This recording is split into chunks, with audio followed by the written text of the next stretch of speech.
നമസ്കാരം. കൈരളിയുടെ ക്യാമറയ്ക്ക് മുന്നിൽ ഇപ്പോഴുള്ളത് ശ്രീ TKA നായർ. നമസ്കാരം സർ. നമസ്കാരം.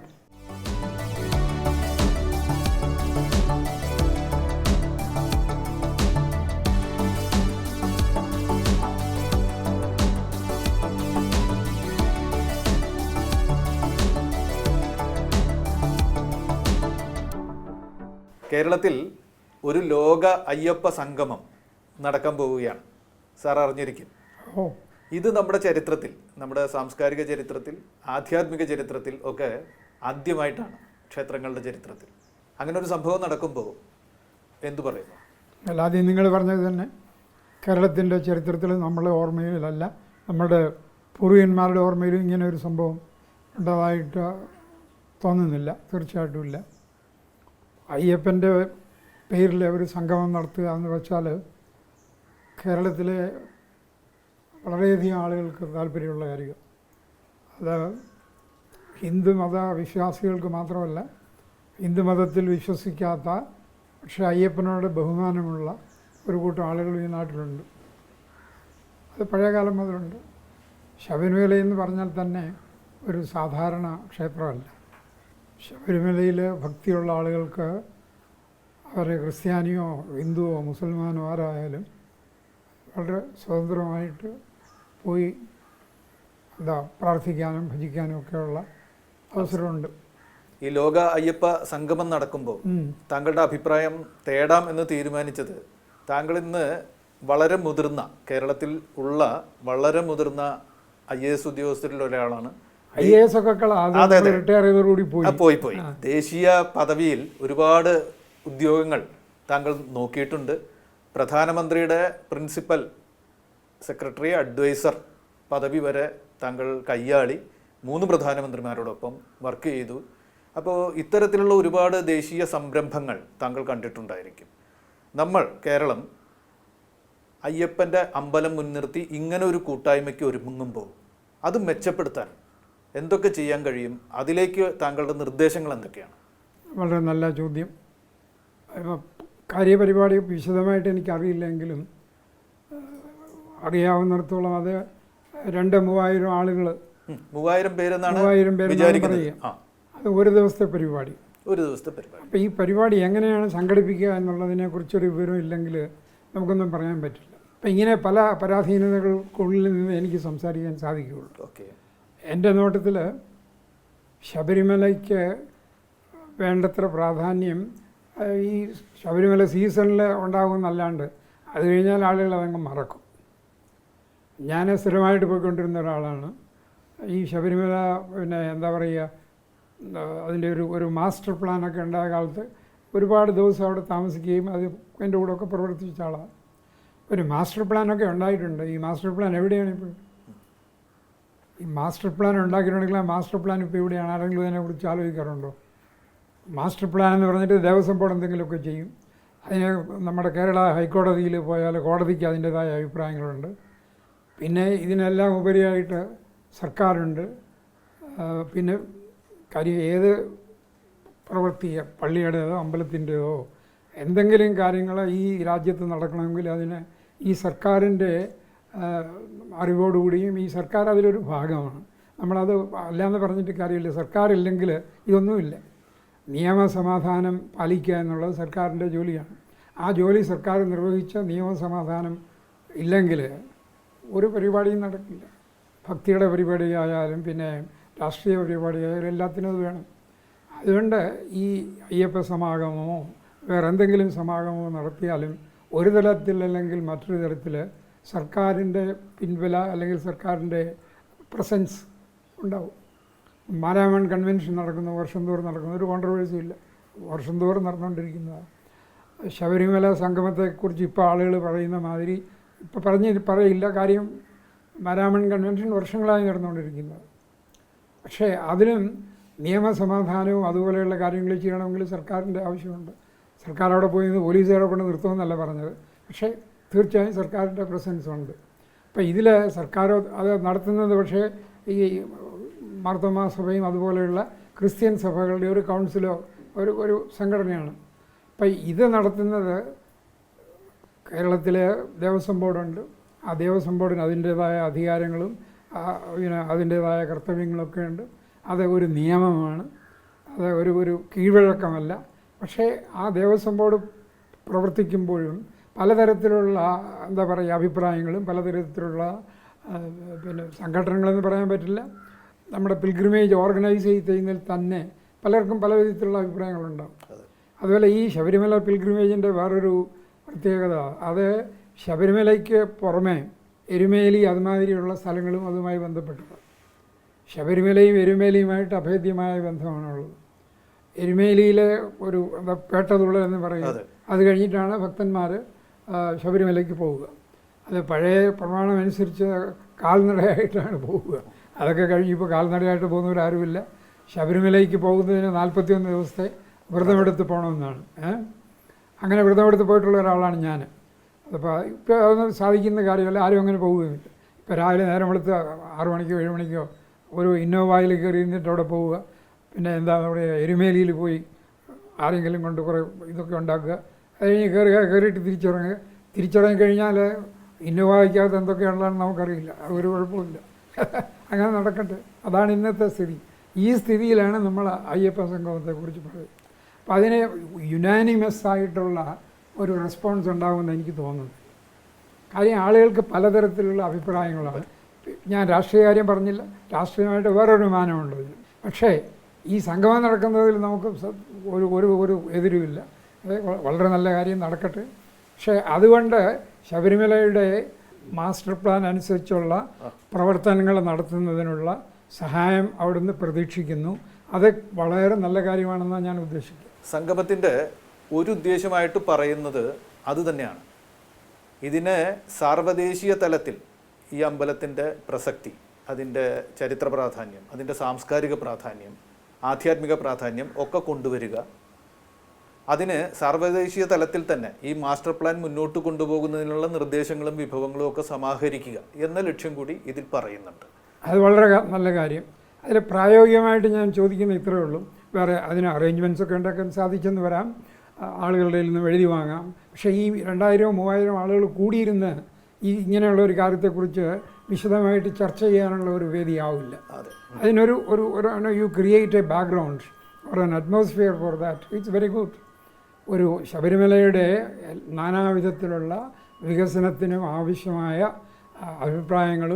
അഭിപ്രായങ്ങൾക്ക് പുറമേ അല്ലെങ്കിൽ നിർദ്ദേശങ്ങൾക്ക് പുറമേ അതിന് ആവശ്യമായ വിഭവ സമാഹരണത്തിനും ഇത് സഹായിക്കുന്നെങ്കിൽ വളരെ നല്ല കാര്യം. ഒരു ആരാധനാലയം അത് ഒരു അന്താരാഷ്ട്ര ആരാധനാലയമായി മാറാൻ, ഒരു ഇൻ്റർനാഷണൽ പിൽഗ്രിമേജ് അതിനുള്ളൊരു സെൻറ്ററായി മാറാൻ അങ്ങനെ കൃത്യമായിട്ട് ഒരു മാനദണ്ഡങ്ങളൊന്നും ആരും പറയുന്നില്ല. പക്ഷെ നമുക്കറിയാം ലോക തലത്തിൽ തന്നെ അത്തരത്തിൽ ശ്രദ്ധിക്കപ്പെടുന്ന ലോകത്തിൻ്റെ നാനാഭാഗത്തു നിന്നും ആളുകൾ എത്തുന്ന തീർത്ഥാടന സ്ഥലങ്ങൾ ഉണ്ട്. ഇന്ത്യയിലും അങ്ങനെ ഉണ്ട്. അങ്ങനെ ഒരു പദവിയിലേക്ക് ശബരിമലയെ ഉയർത്താൻ അങ്ങനെ ഒരു സ്വപ്നം കേരളീയർക്ക് കാണാൻ പറ്റുമോ?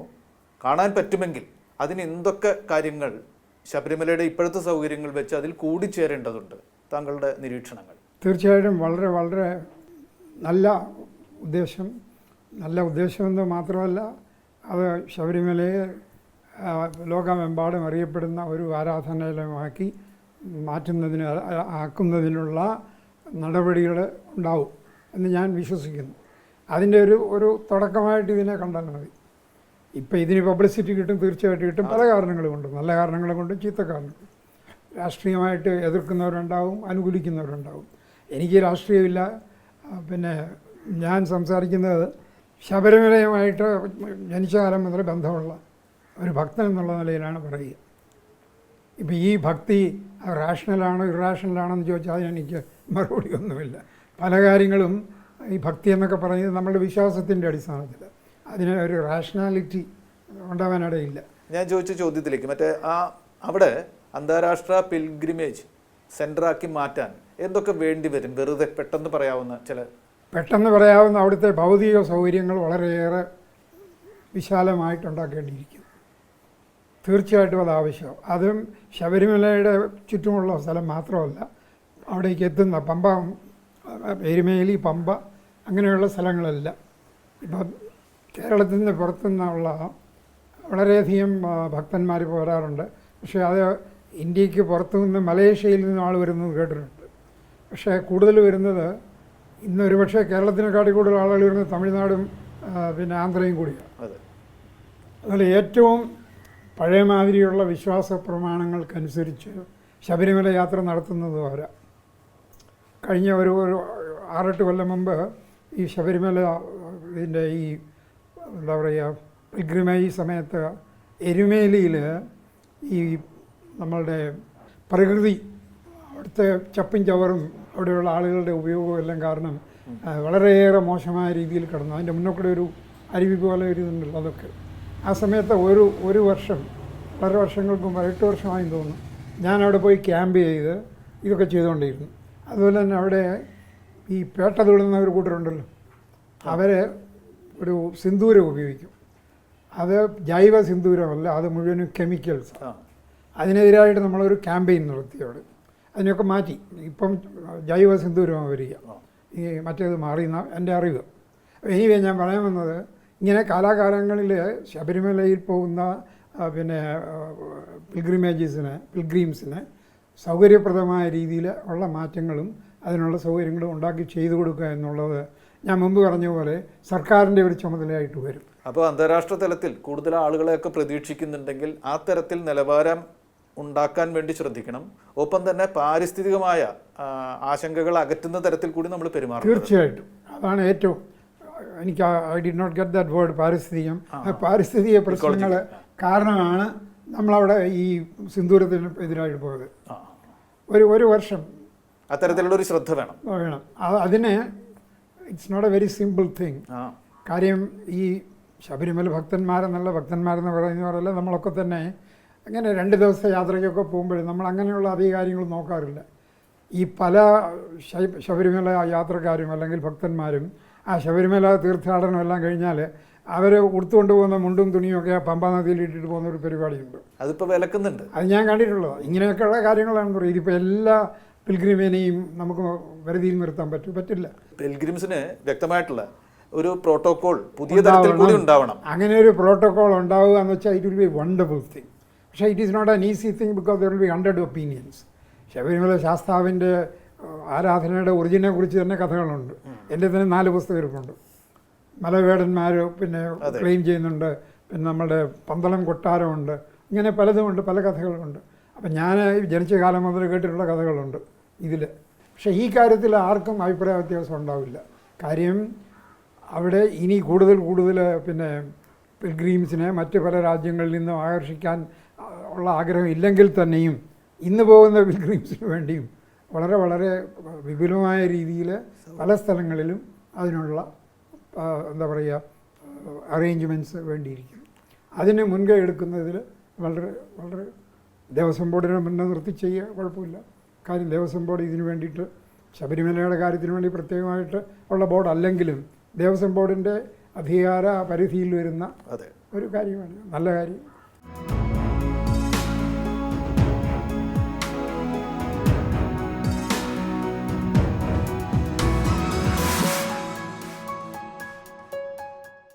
ശബരിമല അമ്പലത്തിൻ്റെ ഒരു പ്രത്യേകത ഇന്ത്യയിൽ ഒരിടത്തും ഇല്ലാത്ത പോലെ തന്നെ പണ്ട് മുതൽ തന്നെ ജാതി മത വ്യത്യാസമില്ലാതെ സൂചിപ്പിച്ചിട്ടുണ്ട്. ആർക്കും ചെന്ന് ആരാധന നടത്താവുന്ന ഒരു ഇത്. പണ്ട് ഒരുപാട് പേരെ നീക്കി നിർത്തിയിരുന്ന ഒരു കാലത്ത് ആ പാരമ്പര്യം പിന്തുടരാതിരുന്നൊരു ക്ഷേത്രം. ഏതെങ്കിലും ഒരു വിളംബരം വന്നിട്ടല്ല അവിടെ ഇത് ഉണ്ടായത്, പണ്ട് മുതലേ അങ്ങനെയാണ്. അപ്പോൾ അത് സത്യത്തിൽ വേറെ എവിടെയും ഇല്ലാത്തൊരു തനിമ ആ ക്ഷേത്രത്തിനുണ്ട്. അത് ഉയർത്തി കാണിക്കുകയും അത് ലോകത്തെ അറിയിക്കുകയും ചെയ്യേണ്ട ഒരു ചുമതല കൂടി നമുക്കുണ്ടല്ലോ. അല്ല, ഒരു സർക്കാരിന് ഇന്നത്തെ കാലത്ത് അതിൻ്റെ ചുമതലയുണ്ട്. പണ്ട് കാലത്ത് പറയാൻ സർക്കാരും ഇതുമായിട്ട് ബന്ധമൊന്നുമില്ല. പക്ഷെ അങ്ങനെയല്ല, അതിലെനിക്ക് വിശ്വാസമില്ല. കാര്യം ഈ രാജ്യത്ത് നടക്കുന്ന കാര്യങ്ങൾക്കൊക്കെ സർക്കാർ എതിരായിട്ടുള്ള കാര്യങ്ങൾ അല്ല നമ്മൾ ചെയ്യുന്ന. സർക്കാരുമായിട്ട് അത് ഏത് സർക്കാരായിക്കോട്ടെ, ഈ ഇന്നത്തെ സർക്കാരോ വേറെ വരുന്ന നാളത്തെ സർക്കാരോ, അതിനൊരു ഇല്ല. സർക്കാർ that is an institution. An institution is bound to maintain law and order, to enable people to pursue the way in which they would like to worship, the way in which they like to live. അതിനൊക്കെയുള്ള സ്വാതന്ത്ര്യവും അതിനൊക്കെയുള്ള അവസരവും ഉണ്ടാക്കി കൊടുക്കാനുള്ള ചുമതലയാണ് സർക്കാരുകൾക്കുള്ളത്. അതുപോലെ തന്നെ ലോകത്തിൽ തന്നെ വിവിധ മതങ്ങൾ തമ്മിലുള്ളൊരു അകൽച്ച കൂടി വരികയും തീർച്ചയായും വൈരം കൂടി വരികയും ചെയ്യുന്നുണ്ട്. അപ്പോൾ ശത്രു എന്ന് പറയുന്ന ഒരാളില്ല, എല്ലാവരും ഒന്ന് തന്നെയാണ്, തത്വമസി എന്നാണല്ലോ പറയുന്നത്. അങ്ങനെ ഒരു മന്ത്രം പ്രമാണവാക്യമായി ഉദ്ധരിച്ചുകൊണ്ട് ഒരു അമ്പലം ഇവിടെ പ്രവർത്തിക്കുന്നുണ്ട് എന്നുള്ളത് സത്യത്തിൽ ലോകത്തിന് മുഴുവൻ സ്വീകാര്യമായ ഒരു ആശയമാണല്ലോ. തീർച്ചയായിട്ടും അങ്ങനെ കൂടി പറയേണ്ടതില്ല. തീർച്ചയായിട്ടും ഇന്നത്തെ കാലത്ത് പ്രത്യേകിച്ച് ഇന്ത്യയുടെ കാര്യത്തിൽ മാത്രമല്ല പുറത്തുള്ള രാജ്യങ്ങളുടെ കാര്യങ്ങൾ എടുത്താലും ഈ ഒരു ആശയമല്ല, ഈ ഒരു ഒരു ഒരു റിയാലിറ്റി അത് വാസ്തവത്തിൽ ലോകത്തിന് മുഴുവനും സ്വീകാര്യമായിട്ടുള്ളതാണ്. ശാന്തിയും സമാധാനവും ടോളറൻസ്, ഇതാണല്ലോ ഇതിൻ്റെ അടിയിലുള്ളത്. ഇയാൾ ക്രിസ്ത്യാനിയോ മുസൽമാനോ ഹിന്ദുവോ ആരായിക്കോളും, ഇയാൾ ശബരിമല എന്ന് പറയുമ്പോൾ അതിന് വേറൊരു ഒരു ഒരു ഒരു വികാരമാണ് എല്ലാവരിലും ഉണ്ടാവുക. തീർച്ചയായിട്ടും വളരെ അധികം ക്രിസ്ത്യാനികൾ ഉള്ള ഒരു സ്ഥലത്തു നിന്നാണ് ഞാൻ എൻ്റെ ചെറുപ്പകാലത്ത് ഞാൻ ജീവിച്ചത്. അപ്പം നമുക്കൊക്കെ അറിയാൻ സാധിക്കും. കേരളത്തിൽ അങ്ങനെ ഒരു ചിന്തയില്ല, തീർച്ചയായിട്ടും ഇല്ല. അത് ഇങ്ങനെയുള്ള കാര്യങ്ങളും കാരണമാണ് അതുള്ളത്. സത്യത്തിൽ നമ്മൾ ശബരിമലയെക്കുറിച്ച് ലോകത്തോട് പറയുമ്പോൾ അത് കേരളത്തിലെ തന്നെ മതമൈത്രിയെക്കുറിച്ചും സാമുദായിക സൗഹാർദ്ദത്തെക്കുറിച്ചും പറയുന്നതിന് തുല്യമാണ്. തീർച്ചയായിട്ടും അവിടുത്തെ എരുമേലിയിലെ നോക്കൂ, എരുമേലിയിൽ പോയിട്ടുണ്ടല്ലോ, എരുമേലിയിലെ ക്ഷേത്രത്തിൻ്റെ ഓപ്പോസിറ്റായിട്ടാണ് അവിടെയുള്ള മുസ്ലിം പള്ളി. എരുമേലി ക്ഷേത്രത്തിൽ വരുന്ന ആളുകൾ ആ മുസ്ലിം പള്ളിയിൽ പോകും. എല്ലാവരും അങ്ങനെ പോയി, അത് കഴിഞ്ഞിട്ടാണ് അവർ ഈ എരുമേലി അമ്പലത്തിലേക്ക് പോവുക. അപ്പോൾ ഇതൊന്നും ആരും പിന്നെ ഇപ്പം എഴുതി പഠിപ്പിച്ചതോ അല്ലെങ്കിൽ പുസ്തകത്തിലുള്ളതല്ല, പരമ്പരാഗതമായിട്ട് ആളുകൾ എന്താ പറയുക അനുഷ്ഠാനമായിട്ട് കൊണ്ടുപോകുന്ന കാര്യം. അതിനെയൊക്കെ നമ്മൾ കുറച്ച് പുറത്ത് ലോകത്തോടും കൂടി പറയാനുള്ള അവസരമാക്കി ഇതിനെ ഉപയോഗിക്കാം. വളരെ നല്ല കാര്യം. അത് ലോക സാഹചര്യത്തിൽ തന്നെ മുസ്ലിങ്ങൾ അപരവൽക്കരിക്കപ്പെടുന്ന ഒരു കാലമാണ്. അപ്പോഴാണ് വാവർ എന്ന് പറയുന്ന ഒരു ഒരു ഒരു വ്യക്തിത്വത്തെ, ഒരു സങ്കല്പത്തെ നമ്മൾ ആരാധിക്കുകയും ഈ ക്ഷേത്രത്തിൻ്റെ കൂടെ തന്നെ അതുപോലെ തന്നെ കൊണ്ടു നടക്കുകയും ചെയ്യുന്നത്. അത് പ്രത്യേകിച്ച് തന്നെ പറയേണ്ടതുണ്ട് അല്ലേ? തീർച്ചയായിട്ടും വാവരുടെ കഥ ലോകം മുഴുവൻ അറിയേണ്ട കഥയാണ്. വാവരും അയ്യപ്പനും തമ്മിലുള്ള സ്നേഹബന്ധവും ആ കഥയും വാസ്തവത്തിൽ ശബരിമലയുടെ എന്താ പറയുക അടിസ്ഥാനമെന്ന് ഞാനത് പറയും. നമ്മൾ ഫെയ്ത്ത് അല്ലെങ്കിൽ ഫെയ്ത്തിൻ്റെ മലയാളം പറയുക വിശ്വാസം. നമ്മളുടെ വിശ്വാസം ഒരു അയ്യപ്പനിലോ പിന്നെ മറ്റ് ഏതെങ്കിലും ഒരു മൂർത്തമായ ദൈവത്തിൽ ഉണ്ടെങ്കിലും ഇല്ലെങ്കിലും ഈ വാവർ അയ്യപ്പ സംഗമം അത് ലോകത്തിന് മുഴുവനും വേണ്ട കാര്യമാണ്, അംഗീകരിക്കുന്ന കാര്യമാണ്. അതിന് വേണ്ടത്ര പിന്നെ ഒരു എന്താ പറയുക പ്രാമുഖ്യം നമ്മൾ തന്നെ കൊടുത്തിട്ടില്ല, എനിക്ക് തോന്നുന്നില്ല. വാവരുടെയോ കഥ ഇപ്പോൾ എത്ര കേരളത്തിലുള്ളവർക്ക് അറിയാൻ സാധിക്കും? ചുരുക്കം ചിലർക്ക് അറിയുള്ളൂ. ഞാനിത് എൻ്റെ അച്ഛൻ്റെ വായിൽ നിന്ന് കേട്ടിട്ടുള്ളതുകൊണ്ട് എനിക്ക് ഓർമ്മയുണ്ടെന്നുള്ളൂ. അല്ലാണ്ട് ഇപ്പോൾ എൻ്റെ മകൻ ഇതറിയുമോ? യാതൊരു വിവരവുമില്ല. ശബരിമലയെക്കുറിച്ചും അറിയില്ല, വേറെ ഒന്നിനെക്കുറിച്ചും അറിയില്ല എന്നുള്ളത് വേറൊരു കാര്യം. അപ്പോൾ ഈ പരിപാടി നല്ല ഉദ്ദേശത്തോടുകൂടിയാണ് നടത്തുക. അതിന് വളരെ വളരെ പ്രാധാന്യമുണ്ട്. തീർച്ചയായിട്ടും ഇന്നത്തെ ലോകത്തിൻ്റെ സ്ഥിതി നോക്കിയാലും കേരളത്തിൻ്റെയും ഇന്ത്യയുടെ പല ഭാഗത്തും ഇന്ത്യയിലെ രാമക്ഷേത്രമൊക്കെ നമ്മൾ കണ്ടതാണ്, എല്ലാം കണ്ടതാണ്. ഇത് പണ്ടൊരു കാലത്ത് സ്ട്രിക്ട്ലി സ്പീക്കിംഗ് മതേതരത്വം അല്ലെങ്കിൽ രാജ്യ സർക്കാരുകൾക്ക് മതവുമായി യാതൊരു ബന്ധമില്ല എന്നുള്ള ഒരു കട്ടായമായ രീതിയിലുള്ള ഒരു ഒരു ഒരു എന്താ പറയുക സെക്കുലറിസം ഉണ്ടായി. അതിൻ്റെ കാലമൊക്കെ കഴിഞ്ഞു. ഇപ്പം നമ്മളുടെ ഈ രാമക്ഷേത്രത്തിൻ്റെ കാര്യം കഴിഞ്ഞതോടുകൂടി അങ്ങനെയുള്ള കാര്യങ്ങളെങ്കിലും പുറത്തു വരില്ല. പക്ഷേ അതും കോടതിയിൽ കൂടെയല്ലേ വന്നത്. അപ്പം അങ്ങനെ ഉണ്ടാവും. ഇത് ദയവ് ചെയ്ത് ആരും കോടതിയിൽ കൊണ്ടുപോയി തോന്നുന്നില്ല. കോടതിയിൽ കൊണ്ടുപോയി, പക്ഷെ കോടതി ഈ സമ്മേളനം നടത്താൻ അനുവദിച്ചു, ഹൈക്കോടതി. ഞാൻ കണ്ടു. നല്ല കാര്യം, വളരെ നല്ല കാര്യം. പിന്നെ കക്ഷി രാഷ്ട്രീയത്തിലേക്ക് കടക്കുന്നില്ലെന്ന് സാറ് പറഞ്ഞു. പക്ഷേ കക്ഷി രാഷ്ട്രീയ ചർച്ചയായിട്ട് ഇത് മാറുന്നുണ്ട്. മാറും. അതിനെക്കുറിച്ച് എന്തെങ്കിലും പറയാൻ ഉണ്ടോ? അത് പിന്നെ എന്താ പറയുക, ഒരു ഐഡിയലിസ്റ്റിക്കലി പറയുകയാണെങ്കിൽ അത് വളരെ നിർഭാഗ്യമായ അല്ലെങ്കിൽ നിർഭാഗ്യവശാൽ അങ്ങനെ ഉണ്ടാവും. പക്ഷേ ഇന്നലെ മിനിഞ്ഞാന്ന് എൻ്റെ അടുത്ത് ദേവസ്വം ബോർഡ് പ്രസിഡന്റ് വന്നപ്പോൾ ഞാൻ അദ്ദേഹത്തോടും പറഞ്ഞു, എത്ര നമ്മൾ ഉദ്ദേശിച്ചാലും ഈ രാഷ്ട്രീയ ചർച്ചകൾ നടക്കും. I told him very bluntly saying that you prepared for that.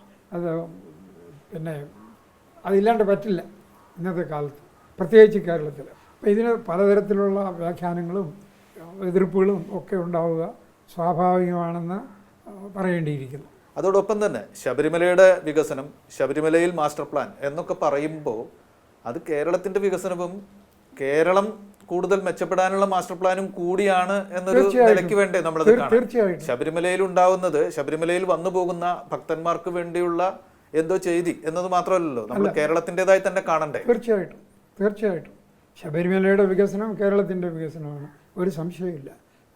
അത് പറയുന്നതുകൊണ്ട് ഞാനൊരു ശബരിമല ഭക്തനായതുകൊണ്ട് പറയുകയല്ല, ഞാനങ്ങനെ വിശ്വസിക്കുന്നു. കാര്യം അതിൻ്റെ നോക്കിയാൽ മതിയല്ലോ.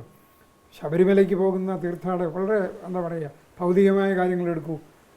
ശബരിമലയ്ക്ക് പോകുന്ന ഭക്തന്മാരെ മെറ്റീരിയലിസ്റ്റിക്കലി നമ്മൾ നോക്കുകയാണെങ്കിൽ തന്നെ ഒരു തരത്തിൽ പറഞ്ഞാൽ അവർക്ക് വേണ്ടി സർക്കാർ ചെയ്യുന്നതിൻ്റെ കൂടുതൽ ഒരു പക്ഷേ ആ പിൽഗ്രിമേജ് കൊണ്ട് സർക്കാരിനും നാട് പൊതുവെ കിട്ടിയെന്ന് നയിക്കാം ഇല്ലേ? ഇത്രയും ആളുകൾ യാതൊരു ശല്യമില്ലാണ്ട് ആന്ധ്രയിൽ നിന്നും തമിഴ്നാട്ടിൽ നിന്നും പിന്നെ മലയേഷ്യയിൽ നിന്നൊക്കെ ഇവിടെ വന്ന് കുറേ പൈസയൊക്കെ അവർ ചിലവാക്കും. തീർച്ചയായിട്ടും അതുണ്ടാവും. പിന്നെ ഒരു രാജ്യത്തിൻ്റെ പുരോഗമനം എന്ന് പറഞ്ഞാൽ എന്താണ്? അതിൻ്റെ ഭൗതിക സൗകര്യങ്ങൾ കൂടുക, അവിടെ ആളുകൾ ജനിച്ച് ജീവിക്കുന്ന ആളുകളുടെ ജീവിതം ഒന്നിനൊന്ന് മെച്ചമായി കൊണ്ടുവരിക. അപ്പോൾ അതിലൊരു ഭാഗമാണല്ലോ വിശ്വാസം എന്ന് പറയുന്നത്. അപ്പോൾ അതിൻ്റെ വിശ്വസിക്കുന്ന ആളുകളുടെ വിശ്വാസത്തെ കൂടുതൽ ബലപ്പെടുത്തുന്നതിന് ആവശ്യമുണ്ടെന്ന് എനിക്ക് തോന്നുന്നില്ല. വിശ്വസിക്കുന്നവർ നന്നായിട്ട് വിശ്വസിക്കും. പക്ഷേ ഇങ്ങനെയുള്ള സമാഗമങ്ങൾ മൂലം unintendedly there may be people who get attracted.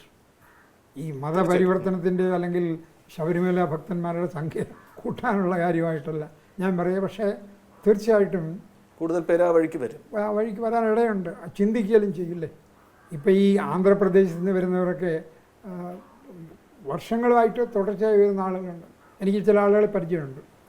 അവർ വന്നുകൊണ്ടിരിക്കും. അവർക്ക് പിന്നെ എന്താ പറയുക, നമ്മളുടെ കേരളത്തിലുള്ളവരെക്കാട്ടിൽ കൂടുതൽ ശ്രദ്ധയോടുകൂടിയാണ് അവർ ഈ ആചാരങ്ങളെല്ലാം അനുഷ്ഠിച്ച് വരിക. ഈ നമ്മൾ മാലയിടുക എന്ന് പറയില്ലേ, അന്ന് മുതൽ ചെരുപ്പിടാണ്ട് നടക്കുന്ന കൂട്ടരാണ് അങ്ങനെയുള്ളവർ. നമ്മുടെ ആളുകളെ നമ്മളെന്താ ചെയ്യുന്നത് നമുക്കറിയാം.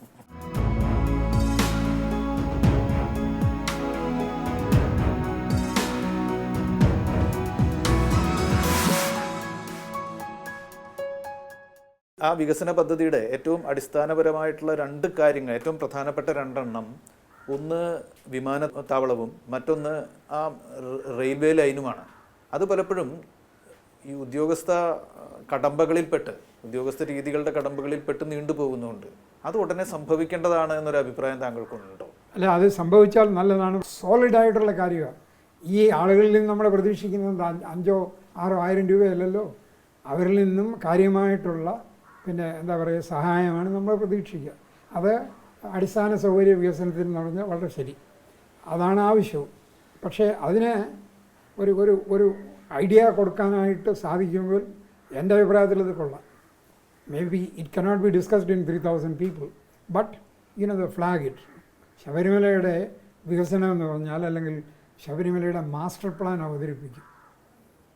ആ മാസ്റ്റർ പ്ലാനിൽ ഇതുണ്ടോ എന്ന് എനിക്കറിയില്ല, ഈ വിമാനത്താവളത്തിൻ്റെ കാര്യം. പക്ഷേ അത് ആവശ്യമാണ്. മാസ്റ്റർ പ്ലാൻ ഉണ്ടാക്കി ഞാൻ എൻ്റെ പുറകെ കുറേ കാലം പോയതാണ്. അത് സുപ്രീം കോടതി വരെ അനുവാദം കിട്ടിയിട്ടുള്ളതാണ്. അതൊന്നും നടത്തും. ഒരു ദേവസ്വം ബോർഡിന് ഒരിക്കൽ കൂടി നോക്കാം. ദേവസ്വത്തിൻ്റെ പ്രത്യേകിച്ച് ഇപ്പോൾ അതിന് കോടതിയും കൂടി കയറി ഇടപെട്ടിട്ടുണ്ട്. ഒരു ജഡ്ജി ഉണ്ടല്ലോ, അദ്ദേഹത്തോട് അഭിപ്രായം ചോദിച്ചിട്ട് അദ്ദേഹത്തിനറിയാമല്ലോ കോടതിയുടെ ചിന്ത എന്താണ്. ആ ഒരു ശബരിമല മാസ്റ്റർ പ്ലാൻ അവതരിപ്പിക്കുക എന്ന് പറഞ്ഞാൽ that's A very solid thing. അപ്പോൾ ഈ സംഭാഷണം അവസാനിപ്പിക്കുമ്പോൾ അതിന് ഒരവസാനം കൊടുക്കാൻ വേണ്ടി താങ്കൾ ഈ സംഗമത്തിന് കൊടുക്കുന്ന ഒരു സന്ദേശം, ഒരു മെസ്സേജ് എന്താണ്? ശബരിമലയുടെ എല്ലാവിധത്തിലുള്ള വികസനത്തിനും ശബരിമല തീർത്ഥാടനം എല്ലാവർക്കും വളരെ സന്തോഷകരമായ ഒരു അനുഭവം ആയി മാറ്റുന്നതിന് ഉള്ള ഭൗതിക സൗകര്യങ്ങൾ ഒരുക്കുന്നതിനുള്ള ഒരു വേദിയായിട്ട് ഇത് വരട്ടെ എന്നാണ് ഞാൻ ആഗ്രഹിക്കുന്നത്. വളരെയധികം സന്തോഷം സർ. വളരെ സന്തോഷം. തിരുവിതാംകൂർ ദേവസ്വം ബോർഡ് കേരള സർക്കാരിൻ്റെ പിന്തുണയോടുകൂടി നടത്താൻ പോകുന്ന ഈ മഹാസംരംഭത്തിന് എല്ലാവിധ നല്ല ആശംസ.